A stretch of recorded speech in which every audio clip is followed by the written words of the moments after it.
Well, good afternoon, everyone. Thanks for being here with us. It's a great pleasure to welcome you to today's meeting on the best and worst decisions in U.S. foreign policy.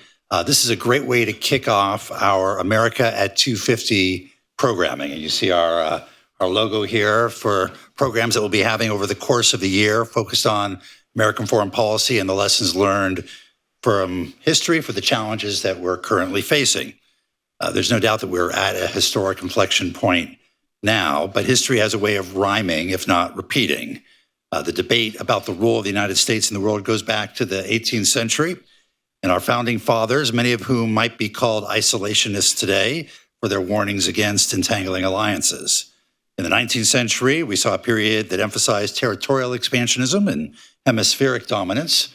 And as we speak, I believe in Washington, there's a meeting with the Danish and the Greenland leadership on such issues. And of course, the lessons of the 20th century are very well known, from the isolationist instincts after World War I, out of which the Council on Foreign Relations was born, to the neoliberalism, to neoconservatism, and now America First.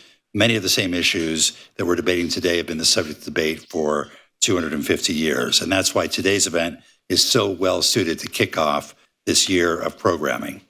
CFR invited members of the Society for Historians of American Foreign Relations to identify what they viewed as the best and worst U.S. foreign policy decisions and to explain why. And today we'll discuss those findings. I want to thank Jim Lindsay, in particular, our Mary and David Boies Distinguished Senior Fellow in American Foreign Policy, who directed this project. I also want to thank the rest of the Council, from meetings and events to digital and communications. This was a whole of CFR effort. I will direct you to a really great website that is now up and running with the results of this survey and a video. I think it's going to be a great resource for teachers in high school and colleges and for the public at large to really key off a debate over whether they agree or disagree with the historian's assessment of what are the best and worst foreign policy decisions.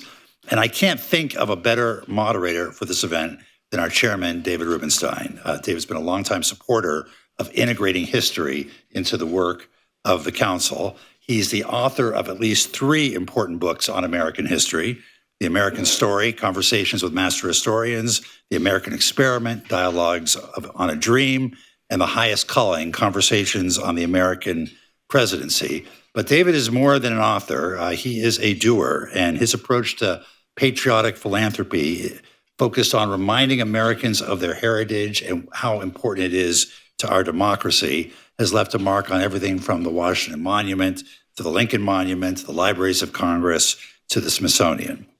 And we all benefit from being able to go down to Washington, see copies of the Magna Carta, the Declaration of Independence, that are just reflect David's commitment to making history available to us all.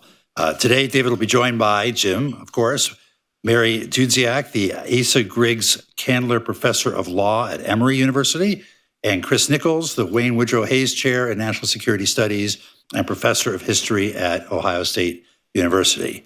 I want to remind you all that today's discussion is on the record. Thank you again for joining us this afternoon. And with that, I will turn it over to our moderator, David. On the panel. So, Jim, start with you. When did this project start? And did you ever think it was going to end when you started it? Great question. It started in 2019 when you suggested that we should do something like this to look at the best and worst decisions in U.S. foreign policy history. I was not smart enough to go to law school. I was not brave enough to be a historian, so I became a political scientist. But I've always had a lifelong love for history, so I was game to do it. When I said yes to doing this, however, I did not realize how challenging it would be. And if I might mention that this was a whole of council effort, which it very much was, but I want to just single out and thank one person in particular, Christian Wolin, because Christian is the person who built the website that these findings are presented on. And when I went into this, I thought building a website would be easy peasy. What I have learned in the course of this process, besides a lot of information about American history, is that it is not easy peasy to build the website, and people like Christian make it possible. So I just want to say thank you, Christian. So the basic way of getting the decisions, you could have gone to all the members of the Council on Foreign Relations. You could have gone to people around the country. What was the people? Who were the people that voted for this? And is that the sole group that voted? One group? We went to the members of the Society for Historians of American Foreign Relations, known as Schaefer. I'm sitting next to a past president of Schaefer. And Schaefer is the foremost organization dedicated to the scholarly study of the history of American foreign relations. And we thought these were the best people, since they spend their careers looking at the history of American foreign policy, to give us their judgments. Okay, and it took 5 years to get the research from these people? Why did it take 5 years? It didn't take 5 years. Well, after I said yes to you and my enthusiasm, we had this little thing called COVID, which of upended almost everything. Okay. And the survey went into the field in the fall of 2003. And then we began building the website, decided that launching it in the presidential campaign year wasn't the right time. But America at 250, this is perfect. Okay, well, thanks for doing it. And tell us about the society, because I can't honestly say I wasn't that familiar with the society, the group who were the experts that you're part of. So the Society for Historians of American Foreign Relations is a organization of historians, mostly based in the U.S., but also internationally, who study the United States and the world in using various kinds of methodologies, not just one approach. People who study war powers, people who study military actions, people who study economic history, people who study environmental history in U.S. foreign relations and climate change. So from the settlement of the North American continent to today. All right, how many people responded to the survey? How many people participated? We have 360 verified Schaefer members. Okay, now some people responded, but they didn't give their email address, so you didn't count them, right? We didn't count. We wanted to be able to say these are people who are certified members of Schaefer. Okay, and what was the biggest surprise to you in the survey? What the biggest surprise is what? So I haven't actually mentioned this to Jim yet after all of our conversations. The biggest surprise to me was that I thought you would have to say the alliance with France to help win the Revolutionary War was the foundation by which you got U.S. foreign policy decisions that we could then rank. It was just sort of like de rigueur as a student of history that you'd have to start with the founding. So that comes in third on our best list surprised me quite a bit. Okay, that was not a surprise, though. That surprised me that it wasn't first. That it should have just automatically been first, something related to the founding. Okay, so let's go through the best decision in U.S. foreign policy. The number one decision is the Marshall Plan. Okay, why is it called the Marshall Plan? Did he come up with it himself? Well, I'm a little bit nervous about answering that question, given that I have Ben Steele in the audience, who's the author of the book on the Marshall Plan. But President Truman knew that if his name were attached to it, it would face very tough going on Capitol Hill. George C. Marshall, who had been chief of staff during World War II, was widely admired and loved, hence the Marshall Plan. It was Marshall and his staff who put it together, and Marshall obviously gave the very famous commencement address at Harvard University in June of 1947. Okay, so for all three of you, were you surprised that was the number one decision? Or if you were voting, I don't know if you didn't vote. Oh, I voted. You voted, okay. I voted. Well, I didn't count my vote, but I you voted. count your vote, okay. You didn't want to give your email address. So, all right, what would you, if you were just saying to yourself, forget what the survey is, what would you say is the greatest foreign policy decision in the United States history? Would you agree with the Marshall Plan? I probably would have gone with the Marshall Plan. Well, I know I went with the Marshall Plan, but my number two would have been the Treaty of Alliance with France. And I'll just say, in terms of the survey results, there was great unanimity among Schaefer historians about the Marshall Plan. It was on 90% of the response. 90.42% selected the Marshall Plan, and by far it was the top decision across those surveys. And no Marshall relatives voted, right? No. Not that we're aware of. So were you surprised that the Marshall Plan was number one? I think it makes sense. It was important to the U.S., the future of U.S. foreign relations. It was important to peace in Europe. It was important as a humanitarian matter. Right. So it sort of ticks a lot of boxes in terms of the kinds of interests and concerns that people have about U.S. foreign relations decisions. So that was the overwhelming choice, number one. On the negative side, the worst foreign policy decision, what is the worst foreign policy decision according to the survey? The invasion of Iraq. And was that as overwhelmingly negative as the other one was positive? Yes, it was. It was 87.86% against, or selecting it as the worst. And I will note that there are two aspects of the Vietnam War that made the top 10 worst decisions list. One was the Gulf of Tonkin incident in 1964 with the following resolution, and then LBJ's decision in the spring of 1965 to commit U.S. combat troops to Vietnam. Even if you add those two responses together, they still fall short of the number of people who voted for the invasion of Iraq. Okay. And today, would you say that the invasion of Iraq, had we found weapons of mass destruction, what do you think it would have been the same result? That's a very good question. I don't know how it would have played out, but I do think the Iraq War is not simply the fact we invaded and didn't find weapons of mass destruction. It is that it turned into a nearly decade-long occupation that caused tremendous amount of blood and treasure for the United States. Okay, so for those who may not have the materials, most of you have it somewhere online, may not have it. Why don't we go down the top 10 decisions, best decisions? Jim, why don't you go through, just read down what the top 10 were. Number one was the Marshall Plan. Number two was the creation of the United Nations. Number three was the Treaty of Alliance with France. Number four was the Louisiana Purchase, which doubled the size of the United States. Then we have the Lend-Lease Act. Then we have the creation of NATO. Then the creation of Bretton Woods, another book topic of Dr. Steele. The act prohibiting the importation of slaves of 1807. The Monroe Doctrine of 1823, and finally the handling of the Cuban Missile Crisis in 1962. So of all these, interesting, only one of them is where you have people sitting around saying we're making a foreign policy decision and we have to make it now and we only have a limited period of time, and that's the handling of the Cuban Missile Crisis in 1962. Were you surprised it wasn't more highly rated, or just... I'll defer to my historian friends.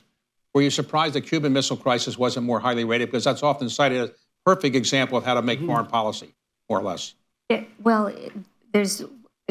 Of course, it was a tremendously important moment, and there was so much at stake, right? Nuclear war with the Soviet Union. So it certainly deserves to be very high on the list. And on some level, I can't speak for all my colleagues. So there you go. I think one of the ways that you can parse this, and one of the things that's really interesting about the website and the survey, is that there's sort of different clusters of decisions. This is one that's formal diplomacy. It's sitting around a table. We have the handwritten notes. We all teach it. There's a great CFR simulation that does the Cuban Missile Crisis. That's one form. But others are sort of an embodiment of values that I think this survey also reflects, are things like the Monroe Doctrine, pushing back against European colonialism in the hemisphere, but not being an interventionist kind of U.S. imperialist project in that moment, or the act prohibiting the importation of slaves. One of the big questions at the Constitutional Convention was, what will be the future of slavery? And Thomas Jefferson wanted to get it in there. It's in his administration that you wind up, and it says in the Constitution, that can happen in 1808. Congress passes that. Right, so it isn't diplomats sitting around a table, it's the sending a message to the world about the meaning of America and its ideals. I think you see that reflected in the single largest clusters of these best decisions. Very few people in America would say, we're really lucky to have the United Nations because they've done such a wonderful job. So why would you think the United Nations was the number 2 best decision? Is just the concept of the United Nations is good, or because specific things they've actually done? The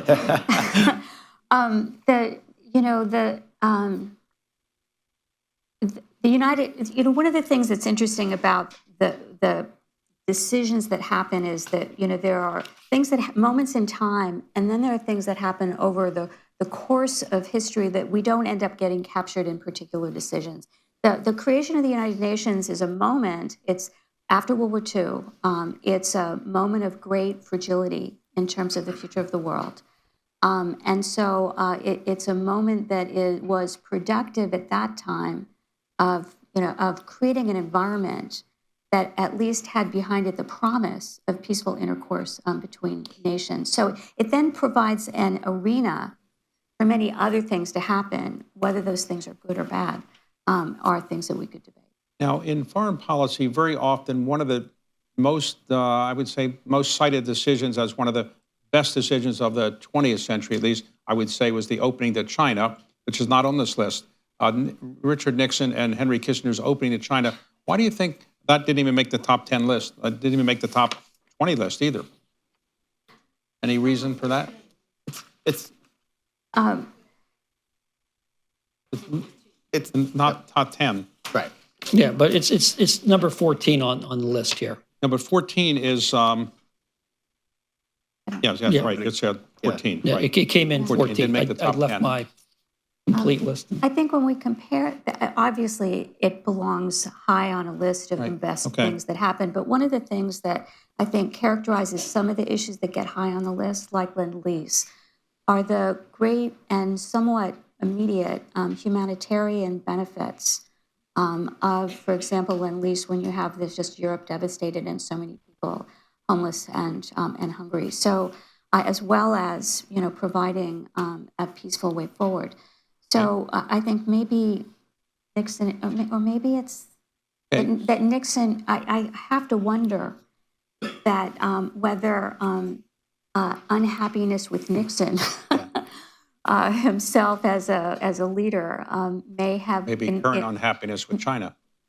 exactly could have influenced people's decision. Let's go through the worst decisions. The invasion of Iraq, I think probably most people would probably say that was a wise decision to make it number one. Number two, deploying combat troops to Vietnam. I think people probably wouldn't object to that. But number three, explain what the Indian Removal Act of 1830 was. Well, the Indian Removal Act basically displaced the Cherokee from their home and led to the Trail of Tears, which was tremendously, what I think that for students, especially now, the discussion about Greenland helps put that in context, right? You had an indigenous, you had a sovereign people who had treaty relations with the United States, and they were forcibly removed from their home. So rather than having, ongoing ability to have more peaceful interchange between the United States and indigenous They were peoples, removed from Florida, Georgia, North Carolina, South Yes, Carolina, moved brutally. west, and many of them were died in the process of moving. Absolutely, they walked. In the Just Trail what- of Tears, 25 to 30% died. But yeah, I think if you broaden it out and you think about this also as a teaching resource and why historians would say this, the Indian Removal Act is the first time that Congress legislates in this way, which is part of the Marshall trilogy of cases that creates then the structure John where Marshall. John Marshall, right, Chief Justice John Marshall's trilogy of cases that creates the structure of treating the formerly sovereign, independent indigenous tribes now as, quote, wards of the state. The U.S.'s relationship to them is as a guardian is to a ward, as Marshall said in the 1831 case. And the point there being that you have this transition to them being treated, in his words, as domestic dependent nations. So that's why this is a foreign policy decision. And it's a foreign policy decision with real world, terrible, grounded repercussions that also, back to the ideals, right? Why did this happen in this moment? It didn't have to happen. It wasn't part of treaty formation. It happened because gold is discovered on Cherokee land in Georgia. It happened because settlers aren't keeping to the strict proclamations of 1763 and other deals to not keep moving west. And so this is Congress and Andrew Jackson agreeing to what becomes these atrocities. And that's why it's a top Now, five worst. The fourth worst decision was was said to be the support for the overthrow of the Iranian government. Now, that was a CIA-led overthrow. What were the adverse consequences of that? Yeah, I mean, it's one thing that's interesting about this one, and also what appears later on the list is the overthrow of Jacobo Arbenz in Guatemala. Is sort of we find here CIA meddling leading to more CIA meddling, to a faith in that covert interventionism in the Eisenhower years. That's something that historians find to be sort of culminates in the Bay of Pigs and a number of other disasters. And we could think to our current moments, sort of the ease by which, we were talking about this before we got up here, presidents authorize covert action because they can, coming at significant expense. So the question is, will the U.S. support democratically elected people even if they don't support the U.S.? And this sets a precedent in 1953 and 1954 that's deeply problematic in the Cold War. I mean, I think Chris is quite right. The 1953 coup is almost a proof of concept that leads to further covert operations to unseat people. Right. But I think also one of the reasons this shows up in the survey is that from the vantage point of Schaeffer historians, there are also the consequences of the coup in Iran, that it feeds a narrative that is cultivated and then promulgated by the Islamic Republic of Iran, which may be in its death throes as we speak right now. Now, if I had voted, if I was a member of the society, which I'm not, I would have voted for number one, would have been the best decision was Louisiana Purchase, because it doubled the size of the country for $15 million, I think the purchase price was.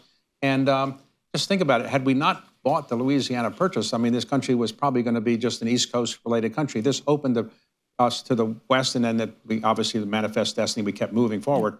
Were you surprised Louisiana Purchase wasn't higher, or people forgot about it because it's a long time ago? Well, I would say coming in at number 4 on a list of a country with 250 years, there are a lot of important decisions that you can look at as successes. I think you're right that the Louisiana Purchase is there, and I will note that more than half of the survey respondents pointed to the Louisiana Purchase as being significant. And when you read the history of it and the negotiations, I mean, it's quite fascinating, because when the U.S. delegation went to Paris to try to buy, what they were trying to do is buy the city of New Orleans, because about a third of U.S.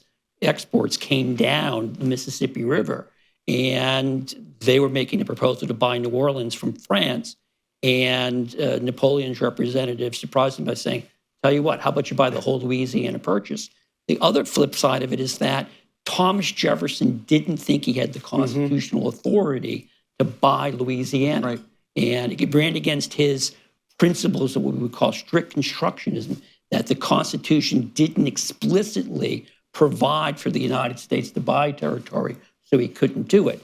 Other members of his cabinet, or members of his cabinet, didn't have the similar qualms. And this is a case in which Jefferson, not for the first time in his life, subjugated a principle to get what he wanted. Now, he's not alone among American presidents in doing that, I want to be clear. But it is, I think, a very interesting historical case. And there are a number of really good books. And David, I think some historians, and what do you think, Mary? But I think some historians would vote against that for that very same question, the accrual of executive power that starts in the Washington and Adams and Jefferson administrations is something that we now look at in the world and think, oh, perhaps presidents shouldn't have as much power as they have.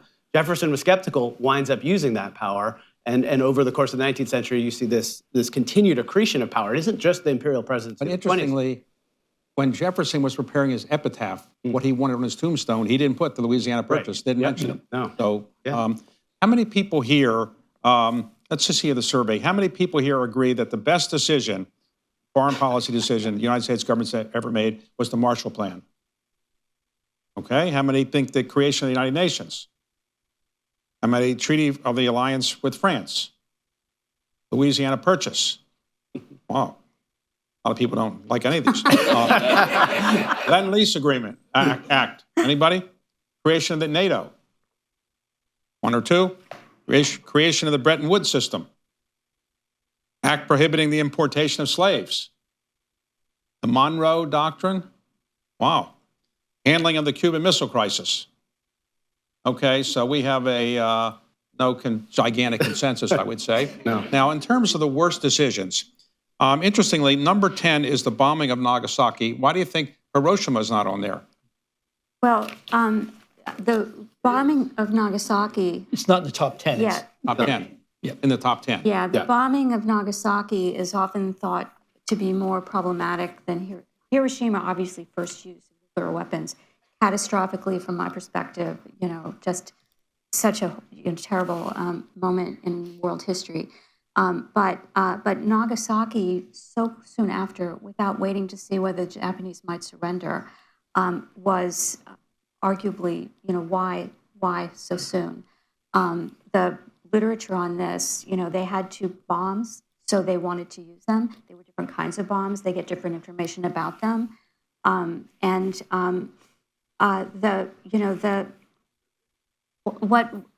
of the things that didn't happen actually related to the bomb that's tremendously important but not on the list because one wouldn't really know about it is, Alex Wellerstein makes clear in his new book, which is spectacular, I have to say, that the use of the bomb became so normalized in the aftermath of the first use, but then it wasn't used in Korea. And that, I think, helped establish the failure to continually use the bomb in American conflict going forward. So that's an example of one of the best things that happened David, if I that's may. not Yes. on the list. One thing I'll just add to that, when you look at the history of the decision to drop the bomb in Nagasaki, originally the plan was to drop it on August the 11th. Forecasts were bad weather.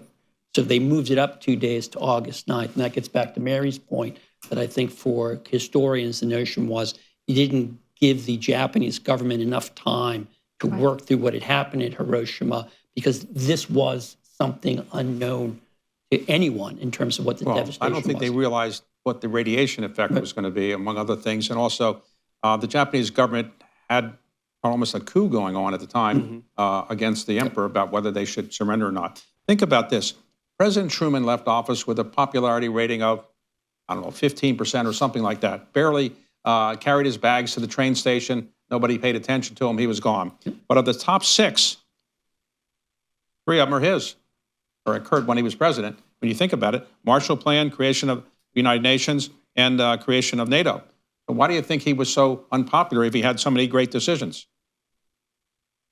Those weren't necessarily seen as Life isn't fair Truman's is the answer. decisions, right? I think we often attribute a lot to presidents and administrations and the broader dimensions of what happens there. I mean, the policy planning for the UN begins before the U.S. is even in the war under FDR.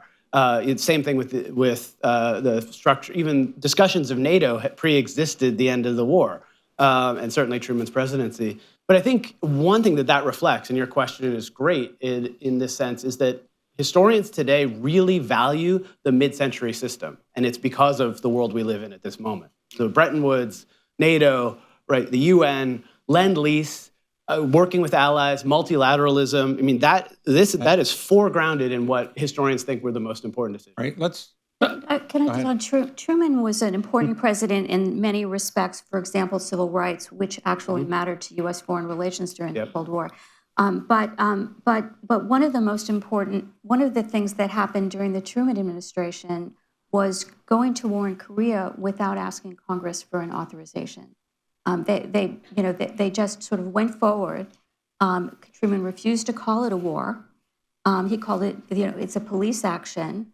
And that failure, after World War II, to enter a major conflict without getting a formal war declaration from Congress helped set in place. Well, we haven't had a declaration of war since World War II. Exactly. And Truman is part of the reason that happened. So again, a negative thing that happens, but it doesn't really show up on the radar of best and Let's worst. go through the worst decisions. How many people agree that the worst decision was the invasion of Iraq? Oh, wow, we got some people agreeing on something. Number 2, how many people agree the deployment of combat forces to Vietnam was the second worst?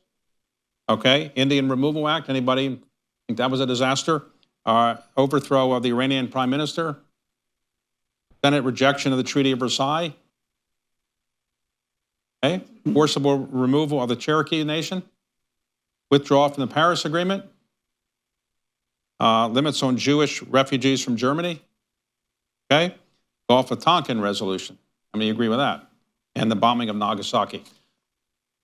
Okay, so today, what was, if somebody, you're teaching, let's say, a student, and you're giving a survey and you're giving a summary of this, what is the message you would want to convey to the students? If you're saying, we had this survey of experts and the worst decision, the best decision, how would you summarize the results for this for the students who might have a limited attention span? Well, actually, what I would do is this survey is an opportunity for students to sort of dive in. The website that's been created has all these resources, audio, so it invites students and teachers to engage in the fact. I don't always like lists, best and worst. You know, I don't think you do either. You're voting the same way sometimes on you know, worst or best on multiple things. But it's the debating that gets at the criteria for what actually makes a good decision, what makes a bad decision. And students and teachers and everyone can sort of dive in and get a broader feel for that because of the way that I wasn't part of the creation of this, the way that they've constructed the site where there's maps. If you're a map person, they're really cool. The 19th century stuff especially. There's audio, there's video. And so someone who doesn't know anything about these particular incidents can really learn a lot. And then by comparing it with others, they're thinking about their values. They're thinking about what does leadership look like. So I think it does. The site helps us think through these issues as and I think that's more important than establishing a ranking, even though that's the approach. I'd foreground one thing. I think it's an opportunity to equip students to make debates. Use evidence and critical thinking to debate the pros and cons of two very different kinds of things, prohibiting the importation of slaves and dropping of a bomb. But I would also say it's an opportunity to think about, for me, when I look at this list, and the critical intersection of international and domestic. We use this unwieldy phrase, intermestic. Right? A lot of these decisions are right at that locus, immigration policy. You could think about a host of these other kinds of questions. And I think students need to understand how foreign and domestic policies are blended. Now, what does it say about our foreign policy decision-making that in the top 10 list, there's nothing since 1962? I mean, haven't we made any good decisions in 1962? Well, actually, that's an interesting, David, and it gets back to your question about why it is that so many of the decisions by President Truman are on the top 10 list, but he went out basically with no one sorry to see him go. And I will note that, number one, for the American public, foreign policy falls down the list of things they worry about. But I also think there's an element to which successes get undervalued in public discussion. One of the things on the list, if you want to talk about good ideas or successes since 1962, I mean, I would look at the administration of George H.W. Bush, both in managing the collapse of the Soviet Union and then managing the reunification of Germany. You could also add in the Gulf War in that. And I think all three were major successes. Again, I remember when the talk of German unification came back up, everyone was worried about how it would tear Europe apart. It would lead to war. I believe the Prime Minister of Britain and the President of France were both opposed. President George H.W. Bush said, no, we're going to see this through and we will be better off for it. And he was right. It was a major success. And he was former President George H.W. Bush at the next election. Remember, Margaret Thatcher said at the time, I love Germany so much, I love two of them. Yeah. Exactly. Why don't we see members have questions here? Who has, why don't we start here, right here?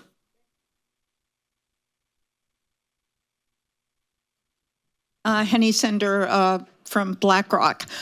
This is a very subjective question, but if you look at the worst decisions, how many of them reflect vested interests in the way you could argue that number 4 was very much oil company driven, the overthrow of Mossadegh? And how many of them reflect flawed information, such as arguably the invasion of Iraq? Very subjectively, any one of you take it. How much of it is vested interest? How much of it is flawed information? Well, I'll take a first crack Thanks. at it. Yeah, I do think vested interests play a role in decisions. I don't think anyone could dispute that. I'm not so sure, though, that they played this critical role in the case of U.S. support for the overthrow of Prime Minister Mossadegh. I mean, what to me that case shows is the importance of presidents, because when Mossadegh came to power and the British National Oil Company was nationalized, I guess echoes of what we're seeing today with Venezuela, the British government came to the Truman administration and said, we want your help in unseating Mossadegh and restoring things to the way they used to be.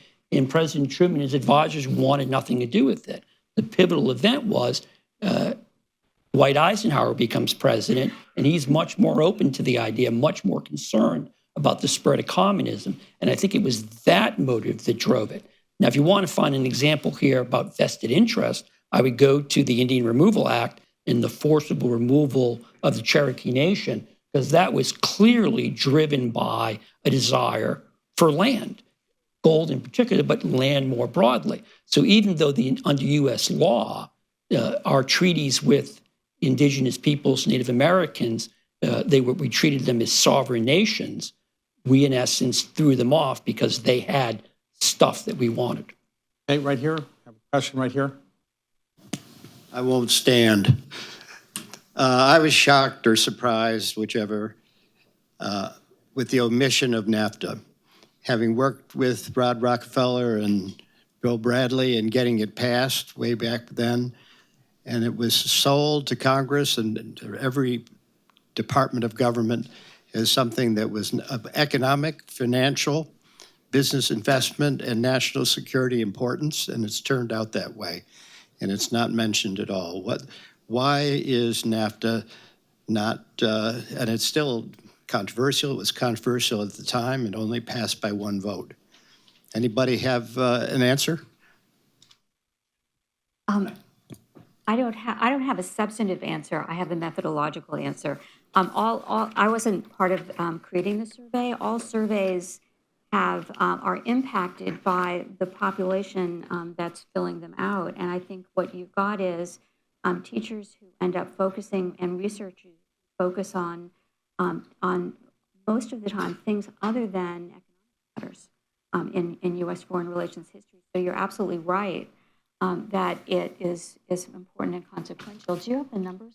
Yeah, I'm looking through to see. Well, North American Free Trade Agreement was number 58 on the best list. I would make a broader point, Roger, which is that as I sort of look at the responses, Mary's right about the population. My sense is that members of Schaefer are not as focused on economic issues as another population might be. Because for me, when I look where I would think of sort of the worst decisions, at least two that would come immediately to mind for me would be one, the Embargo Act of 1807, succeeded by the Non-Intercourse Act of 1808, in which we decided we were going to show England and France who we were by cutting off trade, which essentially amounted to cutting off our own nose and almost destroying the country. And then I would also say the Tariff Act of 1830, better known as the Smoot-Hawley Tariff Act, which didn't cause the Great Depression, but certainly helped speed it along. I would have put those at or near the top 10, but they're way down the list in terms of Schaefer historians. Well, those responding were not focused on trade or economic issues so much, I think. Okay, right here. Roman Martinez, also in the vein of omissions, I didn't see Reagan policies that led to the downfall of the Soviet Union, and I would have thought that would have been right up there. And secondly, sort of interesting, the number 10 best decision, handling of the Cuban Missile Crisis, 468 points. Number 13, the Bay of Pigs invasion, 472 points. And if the Bay of Pigs fiasco had not been mishandled, there would have been no missile crisis. I mean, I suppose we do have a number of Reagan-era decisions on the list. You're hard-pressed to find the signature Reagan action that foreign relations scholars would teach because we wouldn't choose a speech, right? We wouldn't choose at the Berlin Wall. And you wouldn't choose, like, is rollback policy a single policy? Is it a doctrine as articulated, like the Monroe Doctrine? Would you do specific engagements? What are the pros and cons of that? What if we wind up talking about rollback and Beirut? Then, right? Defense buildup proceeds, right? So Carter is actually pushing that forward in 79, 80. So you see real appropriations buildups just in that moment. So when we're teaching the fine-grained piece of that, is it then the rhetoric of the Reagan administration that's not easily discerned as a decision per se? I mean, that's the real challenge there. It's a survey, right? The binary choice, is it this or is it this, rather than the Reagan administration's policies. And then, of course, there's just a wealth of scholarship on the Cold War that makes every kind of argument under the sun about who should get the most credit for the policies that helped wind up with the end of that. And all of us historians of this teach it ad nauseum, which means we simply cannot pick within the complexity of that more simple answers about which Reagan policy did what, unfortunately. If I may just say just one thing to that, because I think it's important. I'm glad you asked that question, because it gets to the heart of the reason why I wanted to do this project. I wanted to do lists, not because I believe that lists are inviolate. I think Mary's comments on that point are spot on, but that lists create an opportunity to have a conversation, and hopefully a productive conversation when people say, well, what about this? And having once taught undergraduate students, it's the sort of thing that really can engage them by having them grapple with a whole series of questions. Why was this here? Why wasn't that here? Why do you value this over that? And that's why we built this website, which provides a vast array of resources, as Mary points out. So not just high school students or college students or graduate students, but lifelong learners can learn a lot more about our history. And I think that's important at this moment, in which we're clearly at an inflection point as a country in terms of how we want to chart a course in the world today. You wanted to do it not because it was easy, but because it was hard. Is that right? Well, I thought it was going to be easy, and it turned out to be hard. But All right, we're back here. This man's been very challenges patient back make you here. stronger. And then we'll go here. Well, here and then there. And I don't want to fight over the microphone, but just speak up. Get another microphone. Here's Very quick, sir. Excuse me? It's working now. Other mic. Good, the good Elvis, but bad Elvis. Okay, thank you, Bob That's better. McClure. Council member, very quickly, any comment on 25 occurrences here of bad foreign policy decisions? 4 are in this century. The most recent good decision, as mentioned earlier, had to deal with the fall of the collapse of the Soviet Union and the fall of the wall. Have we lost our touch?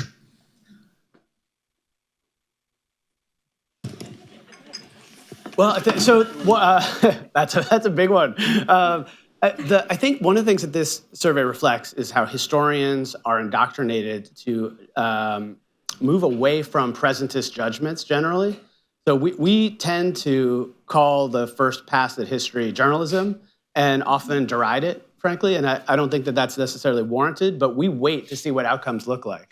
And so the very near past, I think if it were up to me, this wasn't the question, but I think the pulling out of the Paris Accord may look better or worse in 25 years. I'm surprised it made the top 10 worst at this point for professional historians. I mean, I think it may look terrible, don't get me wrong, but it may also seem overblown as a rhetorical move, and wait till we see what climate change and other things look like. So have we lost our touch is a question historians, often say, let's wait and see what the outcomes will look like. But I do think it's telling. I mean, just the subtext of your question is U.S. foreign policy moving in a productive direction that professional experts deem to be appropriate, right, and historic? And I think this survey suggests less so than in the past. Of course, what you're doing, you're surveying decisions as opposed to occurrences. And lots of times occurrences, it's hard to point to one decision. But okay, we have somebody online. So can the online person We will speak up? take our next question from Cameron Thomas Shaw. Well, good afternoon, and thank you so much for taking my question. Happy America 250. Can you expand a little bit more on your comment on the implications of civil rights and foreign policy? Particularly, it's a comment made by Dr. Dudziak, and also the blending of domestic and foreign policy made by Chris. In fact, I was very happy to see number 8, the implications of the, or actually the ending of importation of slaves. But there were also comments made about historians' infatuation with mid-century foreign policy decision making. So I'd be happy to hear the panel's comment on that. Thank you. Yeah, so thank you so much for that question. And you know, during the Truman years, you know, Harry Truman did accomplish important things as a matter in terms of civil rights. But one of the things that got civil rights really on the agenda as a crucial issue for presidents from, you know, Truman, Eisenhower, who wasn't all that interested in it, LBJ, who actually was pushed by his aides to do more because, in part, foreign policy issues. You know, the U.S. was you know, emerging as such an important world leader in the aftermath of World War II. And the U.S. was trying to expand its, you know, relations with peoples around the world, especially after African nations became independent, and they would send their diplomats to the United States. The diplomats would want to go from New York, where the UN was, to Washington, D.C. to present their credentials to President Kennedy. They'd stop to get a cup of coffee and get thrown out of a diner because they were Black. So you know, this is just the early 60s version of something that was really on the radar screen in the 1940s. When peoples of other countries would say to American diplomats, why should we want to ally ourselves with you? People in India and elsewhere, why should we want to ally ourselves with the United States when you treat our people who look like us this way? Incidents of lynching, Black Americans were news around the world. This was in part because the Soviet Union used race in America as a principal anti-US propaganda theme. So every time there was a problem within the United States, the Little Rock crisis is an example where 9 Black children were being, you know, federal troops had to escort them into school through a white mob yelling at them. And this was, you know, a propaganda used by the Soviet Union that was, American diplomats said, you know, to the president, this propaganda is really effective because there's so much truth in it. When Brown versus Board of Education was up before the Supreme Court, the U.S. filed a brief on behalf of the plaintiffs. Why would they do that? The Justice Department includes a quote from the Secretary of State saying that it is in the context of the world struggle between freedom and between democracy and communism that the problem of discrimination must be viewed. So racism within the United States was a foreign policy problem, and the U.S. came to understand that justice at home actually matters to U.S. foreign relations. That realization and that progress was tremendously important during that period. I think it's also a lesson that we should be more attentive to across the decades. And I think that those kinds of issues actually matter very much in our present moment. So thank you for asking that question. Okay, here, right here. Have a mic? I'm going to ask a way out question following on yours. Why didn't anybody include suffragettes and the suffragette movement, which was major in the decision-making on World War I? It was argued all throughout. It had an enormous influence on whether we were going to go to war, and it was the first big-time war we went into. Half the electorate. Thank you for asking that question. And of course, the movement for the right to vote for women was tremendously important and consequential. And the suffrage movement had posters around the White House, you know, criticizing President Wilson. There was, of course, violence against the suffrage movement, and it helped moving towards the constitutional amendment that parts of the suffrage movement basically promised Wilson that they wouldn't oppose going to war if he supported suffrage. And the only votes against World War I was actually Jeanette Rankin, the very first woman who served in Congress, and she thought that we needed to spend more time thinking about whether Americans should be sending their children to fight. The U.S. had a naval war it was facing, but of course in World War I, the United States went to war all in, sending troops.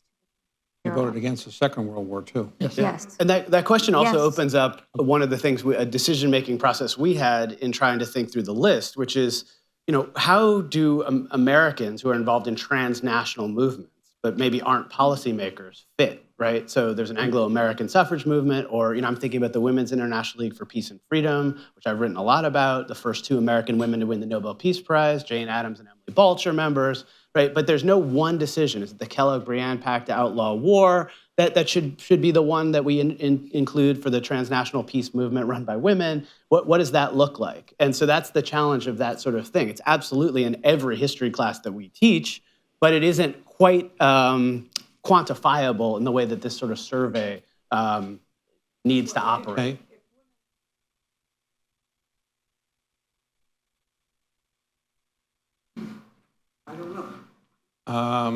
I think probably we would have, yes. Okay. Okay. Thank you. Bob Scott of Delphi University. To what extent are the worst decisions characterized by manipulated and false information? I think about the invasion of Iraq. I was on duty during the Gulf of Tonkin incident, so I know firsthand what was going on there. Those are 2 examples of false information. Perhaps others are too. So to what extent has that influenced the voting?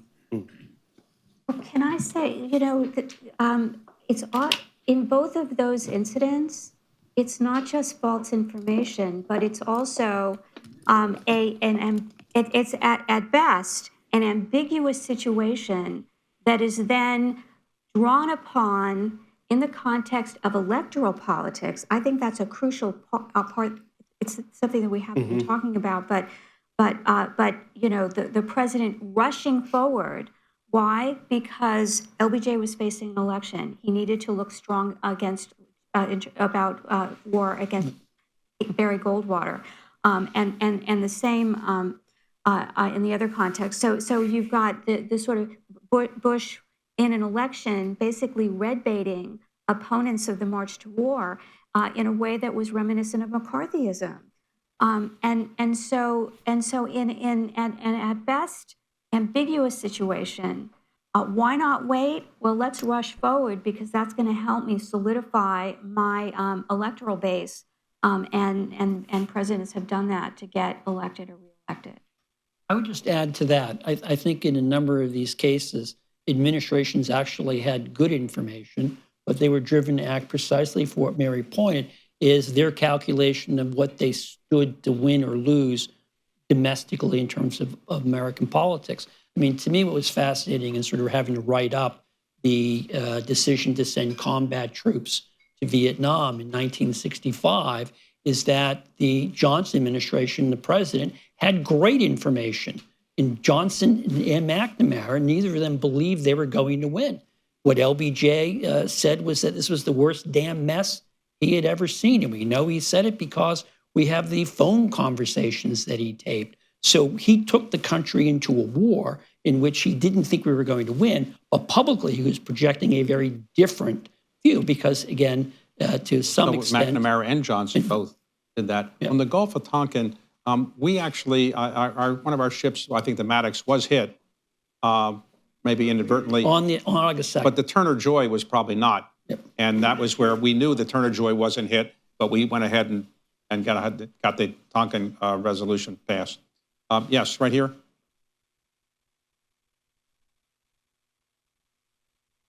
Thank you. Excuse me. My name is Steve Buffon. I just have a question about comparing this survey and those who are surveyed with perhaps other surveys. Apropos of the point that the latest best decision is 1962, right? Or that NAFTA is not reflected because those who were surveyed are historians. I'm just wondering, are there other surveys out there about the best and worst American foreign policy decisions that reflect the views of contemporary practitioners or those sorts of things? None that I'm aware of. But And it's worth saying you can download from the website the full list, and you will see NAFTA. There are lots of more recent decisions on the full list. You can see how many votes, how the weighted averages look, that sort of thing. okay, right here. Harvard Law School. I'd like to take you back to the challenge that Mr. Lindsay raised in a speaker before about Ronald Reagan, considered one of the most successful and impactful presidents and presidencies, and suggest two possible actions, decisions that might be considered for the list. One is the Strategic Defense Initiative, which helped win the Cold War, right? That was a concrete action. And the second, one that changed, I think, the mindset around the world in terms of democracy, was President Reagan's 1982 address to the Parliament, the Westminster Address, which led to the National Endowment of Democracy to build up the infrastructure of democracy around the world. We maybe have turned away from that, but would either of those have warranted consideration for top 10? SDI, we talked about. We talked about. I should go back maybe just to put everything in context. This project began by myself and a research assistant reading 10 major history, foreign policy textbooks. We came up with almost 700 things that we could call a decision. And I was all gung-ho for having Schaefer historians go through all 700 decisions that I came up with. You were not. My research assistant, Margaret Gatch, said, no, they will not do this.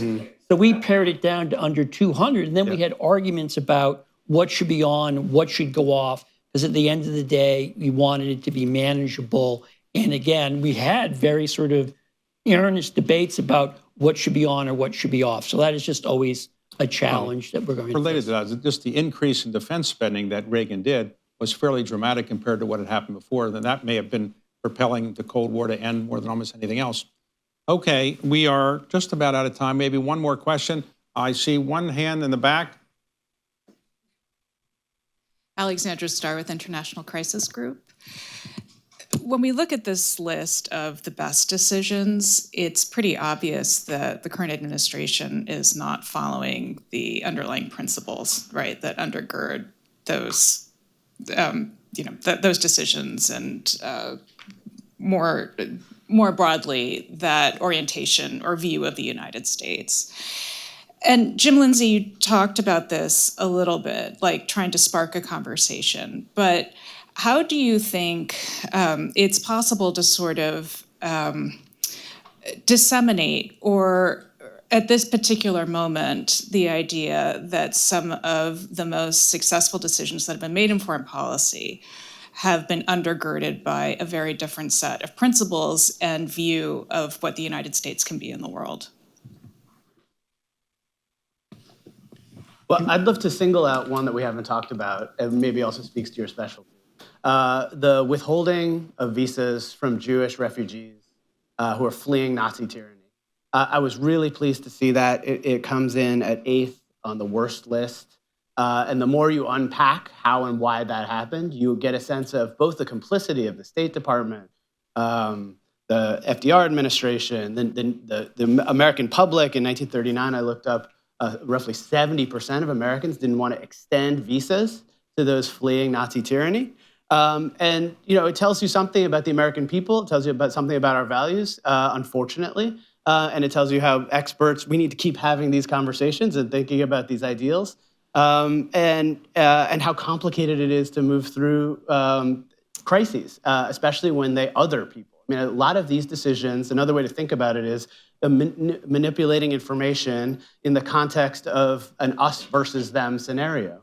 And not, many of the best decisions here are multilateral partnerships, working with other people, yes, the U.S. leading, but not always taking the foremost position there.